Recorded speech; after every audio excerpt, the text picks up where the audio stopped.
ರಾಷ್ಟ್ರೀಯ ಸುದ್ದಿಗಳಿಗೆ ಸ್ವಾಗತ. ನಾನು ರಂಜಿತಾ ರೇವಣ್ಣ. ಪಶ್ಚಿಮ ಬಂಗಾಳದಲ್ಲಿ ಬಿಜೆಪಿಯ ಸರ್ಕಾರದ ಮೊದಲ ಮುಖ್ಯಮಂತ್ರಿಯಾಗಿ ಸುವೇಂದು ಅಧಿಕಾರಿ ಪ್ರಮಾಣ ವಚನ ಸ್ವೀಕಾರ ಮಾಡಿದರು. ಈ ಮೂಲಕ ರಾಜ್ಯದಲ್ಲಿ ಸಿಎಂ ಗದ್ದುಗೇರಿದ ಮೊದಲ ಬಿಜೆಪಿ ನಾಯಕ ಎಂಬ ಹೆಗ್ಗಳಿಕೆಗೆ ಸುವೇಂದು ಪಾತ್ರರಾದರು. ಕೋಲ್ಕತ್ತಾದ ಐತಿಹಾಸಿಕ ಬ್ರಿಗೇಡ್ ಪೆರೇಡ್ ಮೈದಾನದಲ್ಲಿ ನಡೆದ ಕಾರ್ಯಕ್ರಮದಲ್ಲಿ ರಾಜ್ಯಪಾಲರಾದ ಆರ್.ಎನ್. ರವಿ ಅವರು ಪ್ರತಿಜ್ಞಾವಿಧಿ ಬೋಧಿಸಿದರು. ಸುವೇಂದು ಅಧಿಕಾರಿ ಜೊತೆಗೆ 5 ಶಾಸಕರು ಸಹ ಸಚಿವರಾಗಿ ಪ್ರಮಾಣ ವಚನ ಸ್ವೀಕರಿಸಿದರು. ಬಿಜೆಪಿ ಶಾಸಕರಾದ ದಿಲೀಪ್ ಘೋಷ್, ಅಗ್ನಿಮಿತ್ರ ಪಾಲ್, ಶೋಕ್ ಕೀರ್ತನಿಯಾ, ಕ್ಷುದಿರಾಮ್ ತುಡು, ನಿಶಿತ್ ಪ್ರಾಮಾಣಿಕ್ ನೂತನ ಸರ್ಕಾರದ ಸಚಿವರಾಗಿ ಪ್ರಮಾಣ ವಚನ ಸ್ವೀಕರಿಸಿದರು.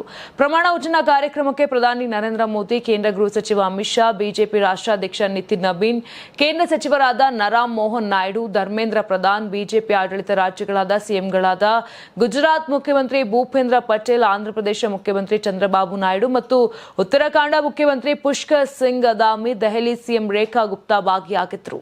ಸ್ವಾತಂತ್ರ್ಯದ ಬಳಿಕ ಮೊದಲ ಬಾರಿಗೆ ಪಶ್ಚಿಮ ಬಂಗಾಳದಲ್ಲಿ ಬಿಜೆಪಿ ಸರ್ಕಾರ ಅಸ್ತಿತ್ವಕ್ಕೆ ಬಂದಿದ್ದು, ಇಂದು ಸುವೇಂದು ಅಧಿಕಾರಿ ಮುಖ್ಯಮಂತ್ರಿಯಾಗಿ ಪ್ರಮಾಣ ವಚನ ಸ್ವೀಕರಿಸಿದರು. ಈ ಪ್ರಮಾಣ ವಚನ ಕಾರ್ಯಕ್ರಮಕ್ಕೆ ಪ್ರಧಾನಿ ನರೇಂದ್ರ ಮೋದಿ ಅವರು ಹಾಜರಿದ್ದರು. ಕಾರ್ಯಕ್ರಮದ ವೇದಿಕೆಯಲ್ಲಿ ಬಿಜೆಪಿ ನಾಯಕರ ಸಮ್ಮುಖದಲ್ಲಿ ಅವರು ನೆರೆದಿದ್ದ ಸಾರ್ವಜನಿಕರಿಗೆ ವೇದಿಕೆ ಮೇಲೆ ಶಿರವಾಗಿ ನಮಸ್ಕರಿಸಿ ಗೌರವ ಸಲ್ಲಿಸಿದರು. ಇದರ ಜೊತೆಗೆ ಅವರು ರಾಜ್ಯದ ಹಿರಿಯ ಬಿಜೆಪಿ ನಾಯಕರಾಗಿರುವ 98 ವರ್ಷದ ಮಖನ್ ಲಾಲ್ ಸರ್ಕಾರ್ ಅವರ ಆಶೀರ್ವಾದವನ್ನ ಪಡೆದು ಗೌರವ ಸಲ್ಲಿಸಿದರು. ಪಶ್ಚಿಮ ಬಂಗಾಳದ ಬಿಜೆಪಿ ಆರಂಭಿಕ ತಳಮಟ್ಟದ ನಾಯಕರಲ್ಲಿ ಒಬ್ಬರು ಮತ್ತು ಸ್ವಾತಂತ್ರ್ಯ ನಂತರದ ಭಾರತದಲ್ಲಿ ರಾಷ್ಟ್ರೀಯತಾವಾದಿ ಚಳುವಳಿಯೊಂದಿಗೆ ದೀರ್ಘಕಾಲದಿಂದ ಸಂಬಂಧ ಹೊಂದಿದ್ದಾರೆ. 1980ರಲ್ಲಿ ಬಿಜೆಪಿ ರಚನೆಯಾದ ನಂತರ ಸರ್ಕಾರ್ ಪಶ್ಚಿಮ ದಿನಾಜ್ಪುರ, ಜಲ್ಪೈಗುರಿ ಮತ್ತು ಡಾರ್ಜಿಲಿಂಗ್ ಜಿಲ್ಲೆಗಳಿಗೆ ಸಂಘಟನಾ ಸಂಯೋಜಕರಾಗಿ ಕಾರ್ಯನಿರ್ವಹಿಸಿದವರು. ಪಶ್ಚಿಮ ಬಂಗಾಳ ಇತಿಹಾಸ ರಚನೆಯಾಗಿದೆ. ಬಿಜೆಪಿ ಸರ್ಕಾರ ಅಧಿಕಾರದ ಚುಕ್ಕಾಣಿ ಹಿಡಿದಿದೆ. ಇಂದು ಬಿಜೆಪಿ ಅಭ್ಯರ್ಥಿ ಸುವೇಂದು ಅಧಿಕಾರಿ ಮುಖ್ಯಮಂತ್ರಿಯಾಗಿ ಅಧಿಕಾರ ಹಿಡಿದಿದ್ದಾರೆ. ಇನ್ನು ಮುಂದೆ ಬಂಗಾಳದಲ್ಲಿ ಕೇಸರಿ ಕಲರವ ಜೋರಾಗಿ ಇರಲಿದೆ.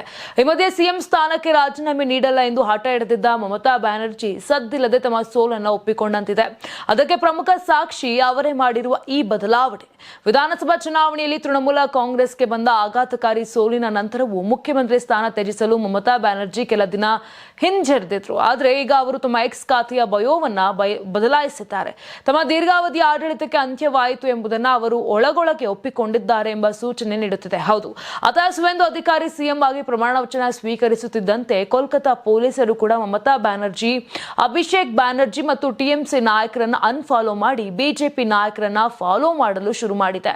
ಈ ಬೆನ್ನಲ್ಲೇ ಇತ್ತ ಮಮತಾ ಬ್ಯಾನರ್ಜಿ ತಮ್ಮ ಸೋಲನ್ನ ಸದ್ದಿಲ್ಲದೆ ಒಪ್ಪಿಕೊಂಡಂತಿದ್ದು ತಮ್ಮ ಎಕ್ಸ್ ಖಾತೆಯಲ್ಲಿ ಬಯೋ ಬದಲಾವಣೆ ಮಾಡಿದ್ದಾರೆ. ಹಿಂದಿನಂತೆ ತಮ್ಮನ್ನು ಗೌರವಾನ್ವಿತ ಮುಖ್ಯಮಂತ್ರಿ ಪಶ್ಚಿಮ ಬಂಗಾಳ ಎಂದು ಪರಿಚಯಿಸಿದ್ದ ಮಮತಾ ಈಗ ತಮ್ಮ ಬಯೋದಲ್ಲಿ ಅಖಿಲ ಭಾರತ ತೃಣಮೂಲ ಕಾಂಗ್ರೆಸ್ನ ಸಂಸ್ಥಾಪಕ ಅಧ್ಯಕ್ಷೆ, ಪಶ್ಚಿಮ ಬಂಗಾಳದ ಮುಖ್ಯಮಂತ್ರಿ ಎಂದು ಬರೆದಿದ್ದಾರೆ.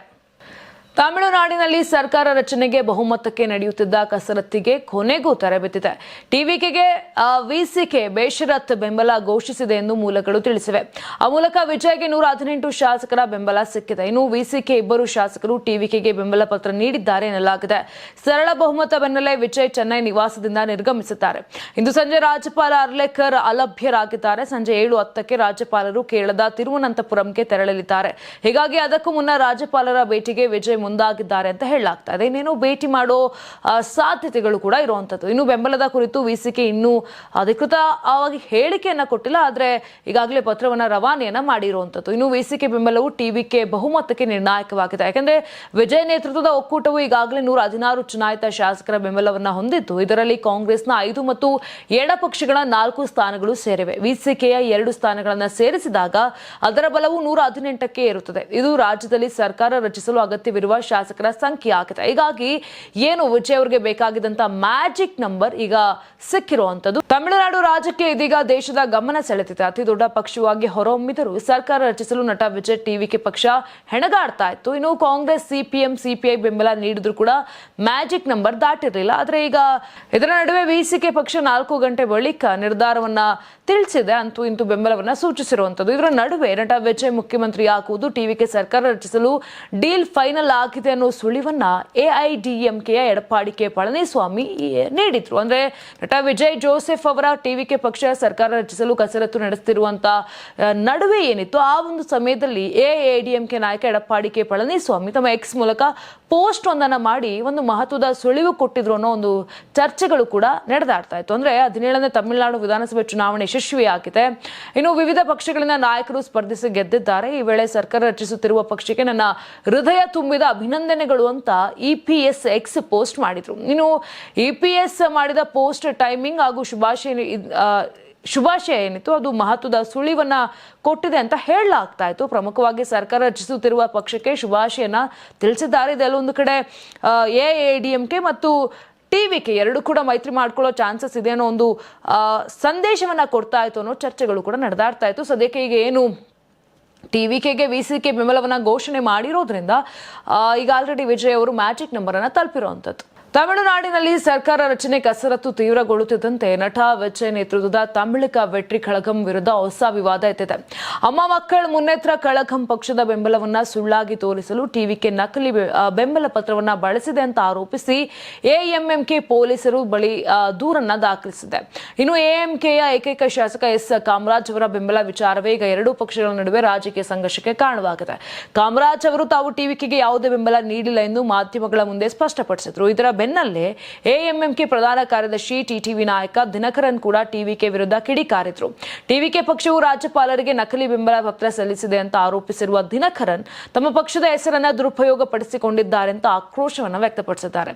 ಅಲ್ಲದೆ ಈ ವಿಚಾರವಾಗಿ ಕಾನೂನು ಹೋರಾಟ ನಡೆಸುವುದಾಗಿ ಎಚ್ಚರಿಕೆ ನೀಡಿದ್ದಾರೆ. ಇದರ ನಡುವೆ ಟಿವಿಕೆ ತನ್ನ ಮೇಲಿನ ಆರೋಪಗಳನ್ನು ತಳ್ಳಿಹಾಕಲು ಕಾಮರಾಜ್ ಬೆಂಬಲ ಪತ್ರ ಬರೆಯುತ್ತಿರುವ ವಿಡಿಯೋವೊಂದನ್ನು ಸಾಮಾಜಿಕ ಜಾಲತಾಣದಲ್ಲಿ ಹಂಚಿಕೊಂಡಿತ್ತು. ಆದ್ರೆ ಆ ವಿಡಿಯೋ ಕೂಡ ಎಐ ತಂತ್ರಜ್ಞಾನ ಬಳಸಿ ಸೃಷ್ಟಿಸಿರುವ ನಕಲಿ ದೃಶ್ಯ ಅಂತ ಎಎಂಎಂಕೆ ಗಂಭೀರ ಆರೋಪವನ್ನ ಮಾಡ್ತಾ ಇದೆ. ಟಿವಿಕೆ ಪಕ್ಷದ ಮುಖ್ಯಸ್ಥ ವಿಜಯ್ ಮುಖ್ಯಮಂತ್ರಿ ಸ್ಥಾನಕ್ಕೆ ಇರಲು ವಿಳಂಬ ಆಗುತ್ತಿರುವುದಕ್ಕೆ ಬೇಸತ್ತಂತ ಪಕ್ಷದ ಕಾರ್ಯಕರ್ತನೊಬ್ಬ ಬೆಂಕಿ ಹಚ್ಚಿಕೊಂಡು ಆತ್ಮಹತ್ಯೆಗೆ ಯತ್ನಿಸಿದ ಘಟನೆ ತಿರುನಲ್ವೇಲಿಯಲ್ಲಿ ನಡೆದಿದೆ. ಇನ್ನು ಆತ್ಮಹತ್ಯೆಗೆ ಯತ್ನಿಸಿದ ವ್ಯಕ್ತಿಯನ್ನ ಇಸಕಿಯಪ್ಪನ್ ಎಂದು ಗುರುತಿಸಲಾಗಿದೆ. ಈತನಿಗೆ ತೀವ್ರ ಸುಟ್ಟು ಗಾಯಗಳಾಗಿದ್ದು ಚಿಕಿತ್ಸೆಗಾಗಿ ಆಸ್ಪತ್ರೆಗೆ ದಾಖಲು ಮಾಡಲಾಗಿದೆ. ಸುಮಾರು 4 ತಿಂಗಳ ಹಿಂದೆ ಇಸಕಿಯಪ್ಪನ್ ವಿಜಯ್ ಮುಖ್ಯಮಂತ್ರಿ ಆಗುವುದನ್ನು ನೋಡಬೇಕು ಎಂದು ಸಾರ್ವಜನಿಕವಾಗಿ 16 ಅಡಿ ಉದ್ದದ ಸರಳನ್ನ ತಮ್ಮ 2 ಕೆನ್ನೆಗಳಿಗೆ ಚುಚ್ಚಿಕೊಂಡಿದ್ದರು. ಈಗ ಟಿವಿಕೆ ಸರ್ಕಾರ ರಚನೆಯ ಪ್ರಯತ್ನದಲ್ಲಿದ್ದಾಗ ಆತ್ಮಹತ್ಯೆಗೆ ಯತ್ನಿಸಿದ್ದಾರೆ.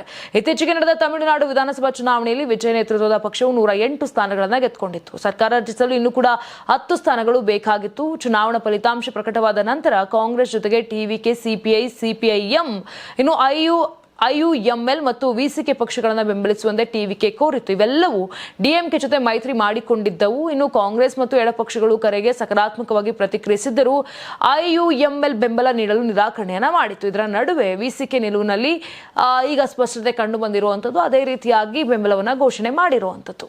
ತಮಿಳುನಾಡು ರಾಜಕೀಯದಲ್ಲಿ ಕ್ಷಣ ಕ್ಷಣಕ್ಕೂ ಲೆಕ್ಕಾಚಾರಗಳು ಬದಲಾಗ್ತಾ ಇತ್ತು. ಟಿವಿಕೆಗೆ ಬೆಂಬಲ ಸೂಚಿಸಿರುವ ಕಾಂಗ್ರೆಸ್ನ 5 ಶಾಸಕರು ಹೈದರಾಬಾದ್ಗೆ ದೌಡಾಯಿಸಿದ್ರು. ವಿರೋಧಿಗಳು ಕುದುರೆ ವ್ಯಾಪಾರ ನಡೆಸುವ ಆತಂಕದ ಹಿನ್ನೆಲೆ ಪಕ್ಷ ಈ ನಿರ್ಧಾರವನ್ನ ಕೈಗೊಂಡಿದೆ. ಇನ್ನು ತೆಲಂಗಾಣ ಕಾಂಗ್ರೆಸ್ ಉಸ್ತುವಾರಿಯಾಗಿ ಕಾರ್ಯನಿರ್ವಹಿಸುತ್ತಿದ್ದ ಮೇಲೂರಿನ ಕಾಂಗ್ರೆಸ್ ಶಾಸಕ ಪಿ ವಿಶ್ವನಾಥನ್ ಹೈದರಾಬಾದ್ಗೆ ತೆರಳಿರುವ 5 ಶಾಸಕರ ನೇತೃತ್ವವನ್ನು ವಹಿಸಿದ್ರು. ಇನ್ನು ಟಿವಿಕೆಗೆ ಕಾಂಗ್ರೆಸ್ ಈಗಾಗಲೇ ತನ್ನ ಬೆಂಬಲವನ್ನ ಘೋಷಿಸಿದ್ದು, ಟಿವಿಕೆ ಸರ್ಕಾರ ರಚನೆಯಾದರೆ ವಿಶ್ವನಾಥನ್ ಸಚಿವರಾಗುವ ಸಾಧ್ಯತೆ ಇದೆ ಅಂತ ಮೂಲಗಳು ತಿಳಿಸಿವೆ. ಇನ್ನು ಟಿವಿಕೆ ಅಧಿಕಾರದ ಗದ್ದುಗೆ ಇರಲು ಇನ್ನಿಬ್ಬರು ಶಾಸಕರ ಬೆಂಬಲ ಅಗತ್ಯ ಕೂಡ ಇತ್ತು. ಇನ್ನು ಡಿಸಿಎಂ ಹುದ್ದೆಯ ಚೌಕಾಶಿಯಲ್ಲಿ ವಿಸಿಕೆ ತೊಡಕೊಂಡಿತ್ತು. ಆದರೆ ಅಂತೂ ಇಂತೂ ವಿಸಿಕೆ ಈಗ ಟಿವಿಕೆಗೆ ಬೆಂಬಲವನ್ನ ಘೋಷಣೆ ಮಾಡಿರುವಂತದ್ದು. ವಿಜಯ್ ಅವರು ತಮಿಳುನಾಡಿನ ಮುಂದಿನ ಮುಖ್ಯಮಂತ್ರಿ ಆಗುವುದು ಬಹುತೇಕ ಖಚಿತವಾಗಿರುವಂತದ್ದು. ಪಶ್ಚಿಮ ಬಂಗಾಳದ ಮುಖ್ಯಮಂತ್ರಿಯಾಗಿ ಸುವೇಂದು ಅಧಿಕಾರಿ ಪ್ರಮಾಣ ವಚನ ಸ್ವೀಕರಿಸಿದ ದಿನವೇ ಶಿವಸೇನೆ ನಾಯಕ ಸಂಜಯ್ ರಾವತ್ ಬಿಜೆಪಿ ವಿರುದ್ಧ ವಾಗ್ದಾಳಿ ನಡೆಸಿ ಕೇಸರಿ ಪಕ್ಷವು ಭ್ರಷ್ಟರಿಗೆ ಅಧಿಕಾರ ನೀಡುವ ಸಂಪ್ರದಾಯವನ್ನ ಮುಂದುವರೆಸಿದೆ ಅಂತ ಆರೋಪಿಸಿದ್ದಾರೆ. ಇನ್ನು ಸುದ್ದಿಗಾರರೊಂದಿಗೆ ಮಾತನಾಡಿದಂತ ರಾವತ್ 2020ರಲ್ಲಿ ನಡೆದ ಕುಟುಕು ಕಾರ್ಯಾಚರಣೆಯಲ್ಲಿ ಅಧಿಕಾರಿ ಸೇರಿದಂತೆ 5 ತೃಣಮೂಲ ಕಾಂಗ್ರೆಸ್ ಸಂಸದರು ಹಣವನ್ನ ಸ್ವೀಕರಿಸುತ್ತಿರುವುದು ಕಂಡುಬಂದಿದೆ. ಆ ಬಳಿಕ ಇಡಿ ಅವರ ಮೇಲೆ ದಾಳಿ ನಡೆಸಿತ್ತು. ಅದಾದ ಬಳಿಕ ಟಿಎಂಸಿ ತೊರೆದು ಬಿಜೆಪಿ ಸೇರಿದ್ದರು. ಅವರ ಕೊಳೆ ಇನ್ನಷ್ಟೇ ತೊಳೆಯಬೇಕಿದೆ ಅಂತ ವಾಗ್ದಾಳಿಯನ್ನು ನಡೆಸಿದ್ದಾರೆ. ಇನ್ನು ರಾಜ್ಯಸಭಾ ಸಂಸದ ರಾವತ್ ಅವರಿಗೆ ಬಿಜೆಪಿ ತಿರುಗೇಟನ್ನ ಕೊಟ್ಟಿದೆ. ಬಿಜೆಪಿ ವಕ್ತಾರ ನವನಾಥ್ ಬನ್ ಪ್ರತಿಕ್ರಿಯಿಸಿ ಅಧಿಕಾರಿ ವಿರುದ್ಧದ ಆರೋಪಗಳು ಸಾಬೀತಾಗಿಲ್ಲ, ಆದರೆ ರಾವತ್ ಸ್ವತಃ ಪ್ರಕರಣವೊಂದಕ್ಕೆ ಸಂಬಂಧಪಟ್ಟಂತೆ ಜೈಲಿಗೆ ಹೋಗಿದ್ದರು ಅಂತ ಕಾಲೆಳೆದಿದೆ. ಪಂಜಾಬ್ ಸಂಪುಟ ಸಚಿವ ಮತ್ತು ಆಮ್ ಆದ್ಮಿ ಪಕ್ಷದ ಹಿರಿಯ ನಾಯಕ ಸಂಜೀವ್ ಅರೋರಾಗೆ ಸಂಬಂಧಪಟ್ಟಂತೆ ಪ್ರಮುಖ ಬೆಳವಣಿಗೆ ಬೆಳಕಿಗೆ ಬಂದಿರುವಂತದ್ದು. ಜಾರಿ ನಿರ್ದೇಶನಾಲಯದ ತಂಡವು ಇಂದು ಬೆಳಗ್ಗೆ ಚಂಡೀಗಢದಲ್ಲಿರುವಂತಹ ಅವರ ಅಧಿಕೃತ ನಿವಾಸದ ಮೇಲೆ ದಾಳಿಯನ್ನು ನಡೆಸಿತ್ತು. ಹಲವಾರು ಗಂಟೆಗಳ ಕಾಲ ನಡೆದ ದಾಳಿಯ ನಂತರ ಇಡಿ ಸಚಿವರನ್ನ ಬಂಧನ ಮಾಡಿತ್ತು. ಇದರ ಬೆನ್ನಲ್ಲೇ ಕೇಂದ್ರ ಸರ್ಕಾರ ರಾಜಕೀಯ ಒತ್ತಡ ಹೇರುತ್ತಿದೆ ಅಂತ ಆಮ್ ಆದ್ಮಿ ಪಕ್ಷ ಆರೋಪಿಸಿದೆ. ಇನ್ನು ಮೂಲಗಳ ಪ್ರಕಾರ ಇಡಿಯ ಕ್ರಮವು ಹಣ ವರ್ಗಾವಣೆ, ಫೇಮಾ ಉಲ್ಲಂಘನೆ, ಭೂ ಸಂಬಂಧಿತ ವಿಷಯಗಳು ಮತ್ತು ಅನುಮಾನಾಸ್ಪದ ಹಣಕಾಸು ವಹಿವಾಟುಗಳ ತನಿಖೆಗೆ ಸಂಬಂಧಪಟ್ಟಂತದ್ದು. ಸಂಸ್ಥೆಯು ಚಂಡೀಗಢಕ್ಕೆ ಸೀಮಿತವಾಗಿಲ್ಲ, ಲುಧಿಯಾನಾ, ಜಲಂಧರ್ ಮತ್ತು ಗುರುಗ್ರಾಮ್ ಸೇರಿದಂತೆ ಹಲವಾರು ನಗರಗಳಲ್ಲಿ ದಾಳಿ ನಡೆಸಿದೆ. ತನಿಖೆಯಲ್ಲಿ ಸಂಜೀವ್ ಅರೋರಾ, ಅವರ ಕುಟುಂಬ ಮತ್ತು ಅವರ ಕಂಪನಿಗೆ ಸಂಬಂಧಪಟ್ಟ ಕಚೇರಿಗಳು ಸೇರಿವೆ ಎಂದು ವರದಿಯಾಗಿದೆ. ಸಚಿವ ಸಂಜೀವ್ ಅರೋರಾ ಬಂಧನದ ನಂತರ ಆಮ್ ಆದ್ಮಿ ಪಕ್ಷವು ಹೇಳಿಕೆಗಳ ವಾಗ್ದಾಳಿಯನ್ನ ಪ್ರಾರಂಭಿಸಿದೆ.